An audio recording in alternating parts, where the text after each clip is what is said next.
One thing, Joe, that we obviously are going to be talking about at least this week, and I'm sure even going into next week, is this national title game between Michigan and Washington. So today we're going to do what we believe both teams should do to win. Let's start with Michigan, though, because they are the number one seed. Let's go in chronological order like we did last week. What do you believe that Michigan has to do to win the national title? I think the most glaring and obvious one, and this is really it's a very cliche thing to say, that when we talk about a team facing a high-tempo, electric passing attack, you got to control the time of possession. But the reasoning is obvious from what we saw that happened last night. When Texas ran the football was when they were the most successful. And when they got away from that and they tried to get too cute and they tried to do all these different things, that was what forced them to play catch-up at the end of that game. Washington's run defense has been porous at times this year, and all the teams that have lost to them have failed to continue to lean on their run game. Washington has not faced a run game this good. They have not faced a unique and creative rushing attack like this Michigan one. So for Michigan to win this game and to position themselves, and why they would win this game is if they just play the way that they did against Alabama. Lean on your backs, lean on Corum, lean on Donovan Edwards. Incorporate J.J. McCarthy as a rusher when needed. Don't try to open things up for whatever stupid reason just because you go down 10 points. That is how you get caught, like Texas did, like Oregon did, and like everyone else before them did. So, again, it sounds cliche, but stick with your guns. Run the damn ball. I 1,000% agree.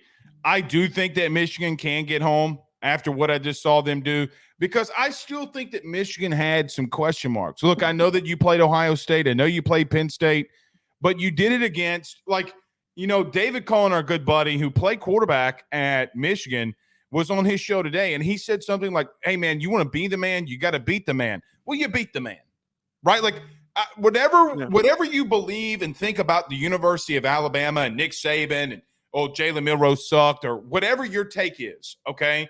You got to beat the man. That is the man. Beating them gets you over the hump, okay? Get you to the national title game. But, Joe, I 1,000% agree. We talked about this last night.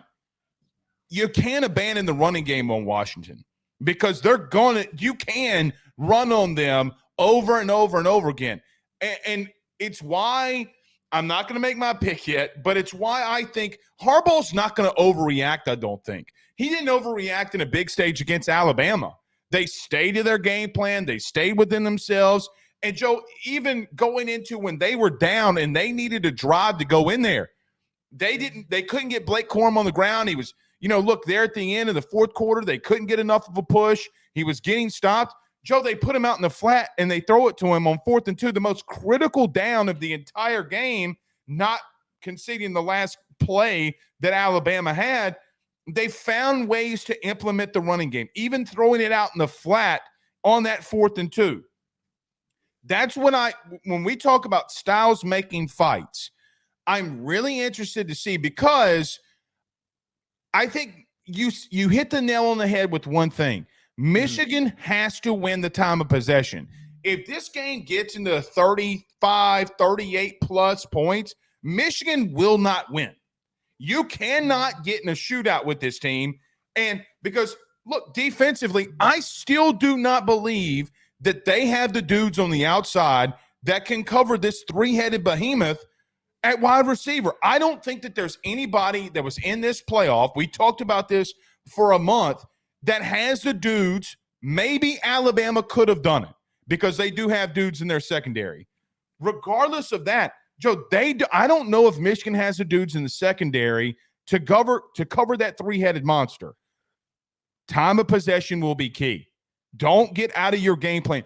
You remember the movie Aladdin, and the genie comes out and he's giving him advice about what he should do with Jasmine. He's trying to, make Jasmine his wife, and Robin Williams as genie turns into a bee and he goes, be yourself. That's all that I want to, like, when I think about Michigan and winning this football game, it's like what the movie Aladdin said, be yourself. That's it. That was not a reference I thought that we were going to get on this show, but I could make another reference, like our guy over at Always Irish who keeps coming after me. Just throwing this out there. You sound like the parrot off of Aladdin, but that guy sucks. Look, one other part of this too that you kind of hinted at here with Michigan secondary, we watched Marvin Harrison Jr. pop off, and now I know that you beat Ohio State, but Washington's got 3 guys that are going to be hard to cover and to keep up with. That is going to be difficult. At the end of the day, in line with what I'm talking about here, you're saying be yourself. Trying to make too many adjustments and too many anticipations for how can we counter and slow down this passing attack. Everyone's tried to do that, and it hasn't freaking worked. It has not been successful for all these teams that have tried to slow down Washington's passing attack. And the only thing that has slowed it down was the freaking flu. That was the only thing that slowed down their ability to throw the football. Time of possession is critical. Controlling the tempo and the pace of the game is critical. Keeping the ball out of their hands is going to be critical.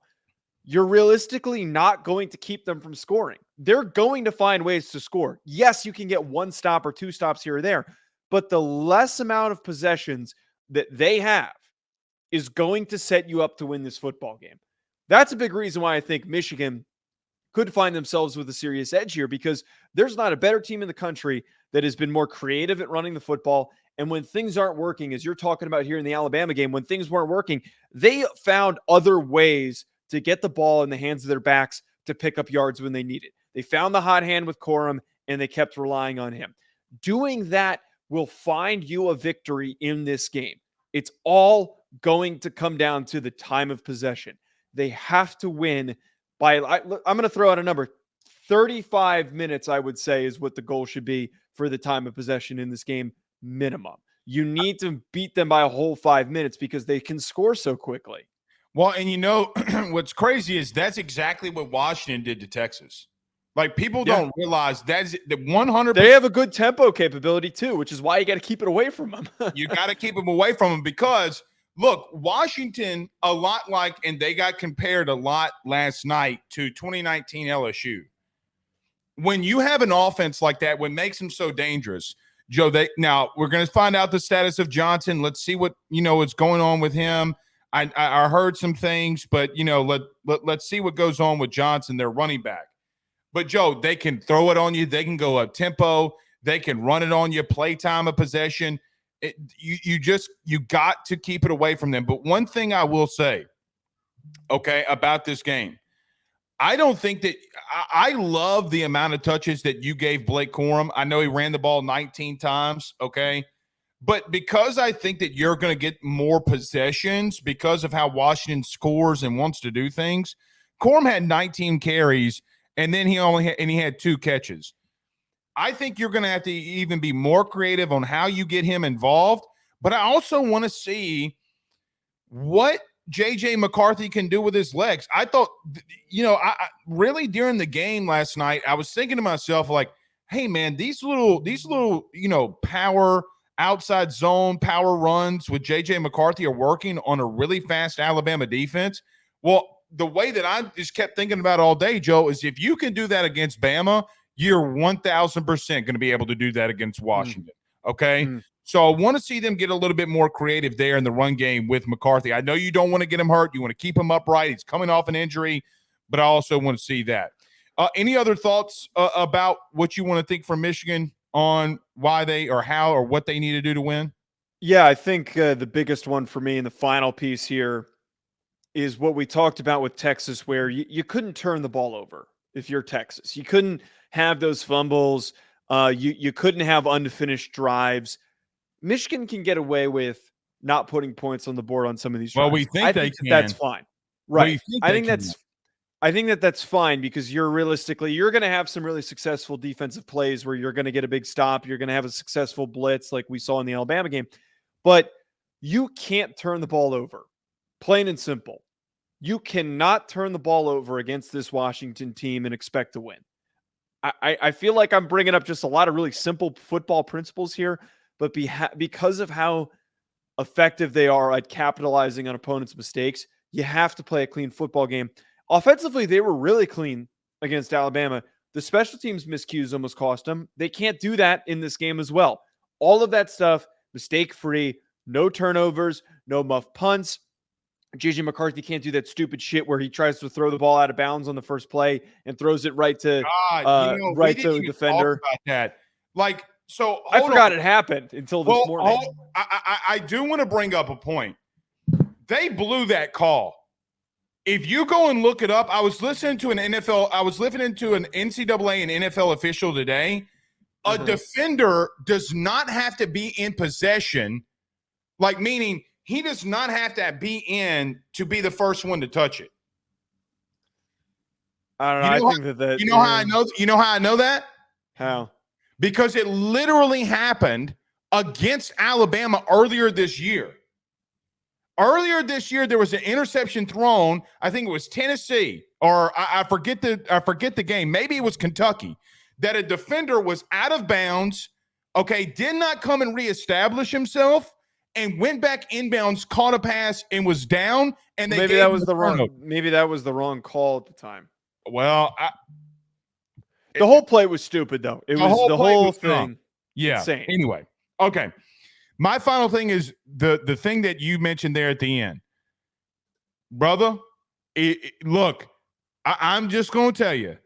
Okay, you said I know I don't want to be cliche with the turnovers and all this kind of stuff, dude. A lot of truth to it.